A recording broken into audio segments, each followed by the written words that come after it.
जब स्पेसएक्स का booster land होता है तो उसे देख के काफ़ी ज़्यादा मज़ा आता है और स्टारलिंक की मदद से स्पेसएक्स ने इस इवेंट को बहुत ज़्यादा फ्रीक्वेंट कर दिया पहले से, जिसकी वजह से मल्टीपल रॉकेट्स लॉन्च कर देते हैं हर महीने। हालांकि फैल्कन 9 को लॉन्च करना एक्सट्रीमली कॉमन हो चुका है। जो स्पीड है रीयूज करने की बूस्टर्स को, वो इतनी ज़्यादा इंप्रूव नहीं हुई है। 2020 में स्पेसएक्स ने रिकॉर्ड सेट किया था फास्टेस्ट टर्न अराउंड का, मगर वो सिर्फ 3 दिन जल्दी था स्पेस शटल से, जो कि 51 दिनों का था। एविडेंटली ये काफ़ी दूर है एलॉन मस्क के विजन की कि स्पेसएक्स रीयूज कर लेगा रॉकेट को 24 घंटे से भी कम में 2020 तक।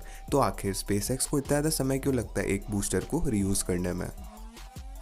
इस सवाल का जवाब देने के लिए हमें सबसे पहले ये देखना होगा कि एग्जैक्टली समय कहाँ लगता है जिसकी वजह से उसकी शुरुआत करें। तो सबसे पहले बात आती है एक्चुअल रिफर्बिशमेंट प्रोसेस की। इससे पहले कि बूस्टर पे कोई भी काम शुरू होता है, कोई भी एक्सेस फ्यूल जो होता है टैंक्स में, या तो उसे निकाल दिया जाता है या कभी कभार जला भी दिया जाता है। स्पेसएक्स जो है काफ़ी चुप है कि किस तरह से एक्चुअली में रिफर्बिशमेंट प्रोसेस काम करती है। तो हमें थोड़े टुकड़ों से बात करनी पड़ेगी जो इधर उधर हमें मिले हैं। हैंस कोइंग्समैन जो कि वाइस प्रेसिडेंट है स्पेसएक्स के, उन्होंने रिवील किया कि ज़्यादातर जो काम है वो इंजन में होता है। हालांकि बूस्टर तो है, डिज़ाइन किया गया है उसे पूरा रियूजेबल होने के लिए। स्पेसएक्स कभी कभार कुछ पार्ट्स जैसे कि टर्बाइन व्हील्स को रिप्लेस कर देता है। अब इसका मतलब ये नहीं कि ये पार्ट जो है रीयूज़ नहीं किए जा सकते, मगर उन्हें रीयूज़ करना इंक्रीज़ कर देता है उनकी पॉसिबिलिटी की कॉम्प्लिकेशंस में फ्लाइट के दौरान। तो स्पेसएक्स जो है वो गुड ओल्ड रूल के साथ है, जो कि है बेटर सेफ देन सॉरी।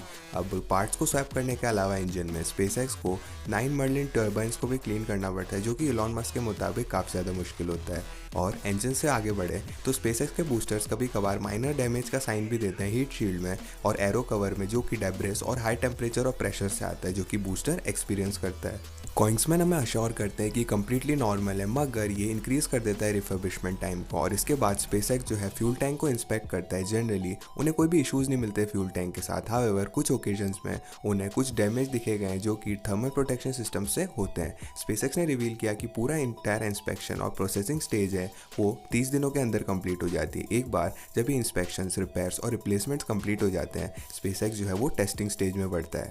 इस स्टेज में स्पेसएक्स आगे जाके कंप्लीट करता है बहुत सारे कॉमन रॉकेट टेस्ट, जैसे कि स्टैटिक फायर टेस्ट। और ये सारे टेस्ट हालांकि जरूरी तो नहीं है सक्सेसफुल फ्लाइट के लिए, मगर ये प्रिवेंट कर सकता है थोड़े ज़्यादा सीरियस डिजास्टर को एक्चुअल फ्लाइट के दौरान। तो जैसा कि आप लोग देख सकते हो, रिफर्बिश करना बूस्टर को और उसे दोबारा लॉन्च के लिए रेडी करना काफ़ी हफ्ते ले लेता है और यहीं पे ज़्यादातर टाइम जो है लॉन्च के बीच में बीतता है। फॉर्चुनेटली ज़्यादातर जो प्रोसेस है during refurbishment simply precautionary steps है। तो जैसे कि फैल्कन 9 कंटिन्यू होता रहेगा अपनी रिलायबिलिटी को प्रूव करते हुए, स्पेसएक्स जो है वो लाइकली कट डाउन कर सकता है इंस्पेक्शन और रिप्लेसमेंट्स को, जो कि फ्लाइट्स के बीच में की जाती है रिस्क को कम करने के लिए। और जो रिफर्बिशमेंट प्रोसेस है वो ये एक स्टेप नहीं है फैल्कन 9 के लॉन्चेस के बीच में। एक और बड़ा हर्डल है जो कि रीयूजिंग ए बूस्टर के दौरान आता है, वो है बचा हुआ रॉकेट। आफ्टर ऑल स्पेस में सिर्फ एक बूस्टर लॉन्च करके कोई भी फायदा नहीं होने वाला। स्पेसएक्स ने काम किया है बहुत सारे पार्ट्स में रॉकेट को, जिसकी वजह से वो उन्हें रीयूजेबल बना सके, इंक्लूडिंग द फेयरिंग्स। मगर बहुत सारे पार्ट्स ऐसे भी है जो कि अभी भी रीयूजेबल नहीं है, specifically second stage of the rocket. SpaceX ने ओरिजिनली ट्राई किया था कि वो रॉकेट के सेकंड स्टेज को एबिलिटी देंगे लैंड करने के लिए बूस्टर्स की तरह, मगर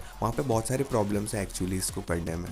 स्टार्टर्स के लिए जो सेकंड स्टेज है वो 3 गुना ज़्यादा स्पीड से ट्रैवल करता है फर्स्ट स्टेज के मुकाबले। और ज़्यादा ज़रूरी बात यह है कि हर किलोग्राम जो हीट शील्ड और लैंडिंग गियर है आप ऐड करोगे सेकंड स्टेज में, वो कम करता जाएगा किलोग्राम ऑफ पेलोड को। इसी वजह से स्पेसएक्स ने डिसाइड किया कि वो instead of reducing payload capacity, वो एक्चुअली सस्ता होगा एक नया सेकंड स्टेज हर लॉन्च में बनाना। हालांकि एक बहुत ज़्यादा सेंस बनाता है इकोनॉमिकली, ये जो है वो स्पेसएक्स के टर्न अराउंड टाइम जो बूस्टर्स के साथ है उसे बढ़ा देता है।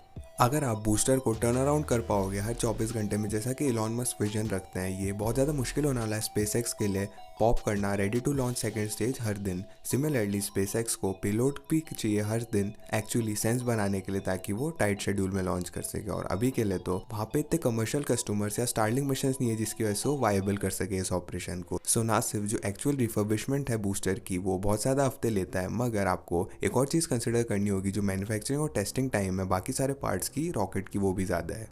एनीवेज, आगे बढ़ते हुए टेक्निकल चैलेंजेस से हमारे पास आते हैं लॉजिस्टिकल चैलेंजेस। वीडियो में तो रॉकेट बूस्टर्स काफ़ी अच्छे लगते हैं, छोटे और इजी टू हैंडल, मगर रियलिटी में जो फैल्कन 9 बूस्टर है वो 50 मीटर लंबा या फिर 11 मंजिल से ज़्यादा लंबा है। एज अ रिजल्ट जो बूस्टर्स को ट्रांसपोर्ट करना आसान नहीं है किसी भी तरीके से। सबसे पहले तो बूस्टर जो है ऑफन लैंड करता है अटलांटिक ओशन में 680 किलोमीटर दूर कोस्ट से, और इसे ट्रांसपोर्ट करना वापस से लैंड में काफ़ी सारे हफ्ते ले लेता है। और कंसिडर करते हुए जो फिजिक्स है crew dragon mission, GTO launches और स्टारलिंक मिशन की, वो सारे रिक्वायर करते हैं बूस्टर्स को ओशन में लैंड करने के लिए। स्पेसएक्स किसी भी तरह से 24 आवर टर्न अराउंड टाइम अपने मोस्ट फ्रीक्वेंट मिशंस में नहीं कर सकता। एनीवेज, जब ये जाइंट वापस से लैंड पे आ जाता है, उसे हॉरिजॉन्टली लेटाया जाता है मैसिव 44 व्हील ट्रेलर पे और उसके बाद उसे ट्रांसपोर्ट किया जाता है रिफर्बिशमेंट फैसिलिटी में। और ब्राइट साइड में स्पेसएक्स को ट्रांसपोर्ट नहीं करना पड़ता बूस्टर्स को वापस से हॉथरन कैलिफोर्निया या फिर मैकग्रॉ टेक्सास में, जैसा कि उन्हें करना पड़ता है जब वो मैन्युफैक्चरिंग करते हैं और लॉन्च करते हैं बूस्टर्स को पहली बार। तो ये जो है मोस्ट सिग्निफिकेंट ऑब्स्टिकल्स है जब बात आती है रिड्यूस करने की टाइम बिटवीन रीयूजिंग बूस्टर्स। मगर यहाँ पे कुछ और मिसलेनियस ऑब्स्टिकल्स भी हैं। हर लॉन्च के लिए स्पेसएक्स को लाइसेंस लेना होता है एफसीसी से, और एफएए का लाइसेंस तो है काफ़ी लंबे समय तक चलते हैं और सारे लॉन्चेस को कवर कर लेते हैं जो कि उसी टाइम फ्रेम के अंदर होता है। मगर एफसीसी के लाइसेंस को हर लॉन्च में लेना पड़ता है और जैसा कि हमें पता है सरकार के साथ डील करना कोई भी फास्ट प्रोसेस नहीं है और कुछ रीजंस की वजह से एक सिंपल लाइसेंस लेना एफसीसी से वो हफ्ते ले लेता है। तो एक और चीज़ कंसिडर करने वाली ये है कि जो रॉकेट लॉन्चेस है वो काफ़ी ज़्यादा वॉयलेंट होते हैं, तो जो ओरिजिनल लॉन्च पैड है वो थोड़ा सा डैमेज हो जाता है जिसकी वजह से कुछ दिन लगते हैं इंस्पेक्शन और रिपेयर में। और अगर ये सारी चीज़ें कंप्लीट भी हो जाती है सही से, तो वहाँ पे एक और अनकंट्रोलेबल फैक्टर है जो कि है मौसम। टेम्परेचर को 40 डिग्री फ़ारेनहाइट से ऊपर होना चाहिए और जो हवा है वो भी ज़्यादा तेज़ नहीं हो सकती और कोई भी बिजली नहीं गिरनी चाहिए आसपास और इसी तरह की कई सारी चीज़ें। और पिछले कुछ सालों में स्पेसएक्स जो है अपना बेस्ट ट्राई कर रहा है स्पीड और एफिशिएंसी के हर इन स्टेप्स को तेज़ करने के लिए। फॉर इंस्टेंस बूस्टर्स को प्रोसेस करना जो कि पोर्ट में आते हैं वो काफ़ी दिन ले लेता था। रिसेंटली हालांकि स्पेसएक्स जो है इस टाइम को एक दिन तक कट के ले आया है, मगर हम अभी भी काफ़ी ज़्यादा दूर है cutting down the entire process को एक दिन के अंदर। और at the end of the day यहाँ पे डजन्स ऑफ मूविंग पार्ट्स है जो कि क्विक टर्न अराउंड टाइम को काफ़ी मुश्किल कर देते हैं। और सच्चाई तो ये है consistent 24 hour turn around time जो है वो एक दशक दूर है अभी भी। यहाँ पर एक बात है, स्पेसएक्स अपने रॉकेट्स को एज रियूजेबली फ्रेंडली एज पॉसिबल बना सकता है, मगर बहुत सारे फैक्टर्स जो है फास्ट टर्न अराउंड टाइम के उनके हाथ से ही बाहर है। अब इसका मतलब ये नहीं है कि स्पेसएक्स को अनदर डेकेड लगेगा 24 घंटे के टर्न अराउंड टाइम में, मगर ये बहुत ज़्यादा पॉसिबल है कि अगले कुछ सालों में स्पेसएक्स का अटेम्प्ट है 24 घंटे के टर्न अराउंड टाइम को सक्सीड कर जाएंगे वो। मगर इस पॉइंट पे ये चीज़ जो है वो रिलायबल नहीं होगी और कंसिस्टेंट नहीं होगी। दूसरे शब्दों में स्पेसएक्स को काफ़ी सारी चीज़ें बदलनी पड़ेगी इस चीज़ को करने के लिए। उन्हें probably extremely light payload launch करना पड़ेगा पहले लॉन्च में, जिसकी वजह से वो बूस्टर को लॉन्च साइट पर लैंड करवा सकते हैं अब as oppose to a drone ship. Similarly उन्हें सेवरल टेस्ट और इंस्पेक्शन को स्किप करना पड़ेगा जो कि वो कभी स्किप नहीं करेंगे क्रूड मिशन में। इसकी वजह से जो पहली बार स्पेसएक्स सक्सीड करेगा इस चीज़ में वो लाइकली एक स्टंट होगा इसके बजाय कि ऐसी चीज़ जो स्पेसएक्स है रेगुलर बेसिस में करने वाला है। एक और चीज़ जो है दिमाग में रखने वाली ये है कि यहाँ पे लिटरली कोई भी प्रैक्टिकल रीज़न नहीं है स्पेसएक्स के लिए इस पॉइंट ऑफ टाइम में इस चीज़ को करने की। स्पेसएक्स के पास काफ़ी सारे फैल्कन 9 बूस्टर्स हैं, तो अगर वो लॉन्च करना चाहे हर एक को हर एक दिन, तो उन्हें टर्न अराउंड टाइम को सिर्फ 1 या 2 हफ्ते लेके आना पड़ेगा इसे पॉसिबल करने के लिए। और चीज़ को कंसिडर करते हुए जो फैल्कन 9 है वो ऐसा नहीं है कि इवॉल्व हो पाएगा एक डेली लॉन्चर में, क्योंकि स्टारशिप जो है वो भी फुल स्केल रॉकेट में डेवलप होने वाला है, तो बहुत सारे जो इशूज़ हैं वो खत्म हो जाएंगे। स्टारशिप सिर्फ 1 स्टेज रॉकेट और फुल्ली रीयूजेबल है, तो हमको इतने सारे मैन्युफैक्चरिंग नए पार्ट से डील नहीं करना पड़ेगा हर लॉन्च के बीच में। और ये एक्सपेक्टेड है कि स्टारशिप जो है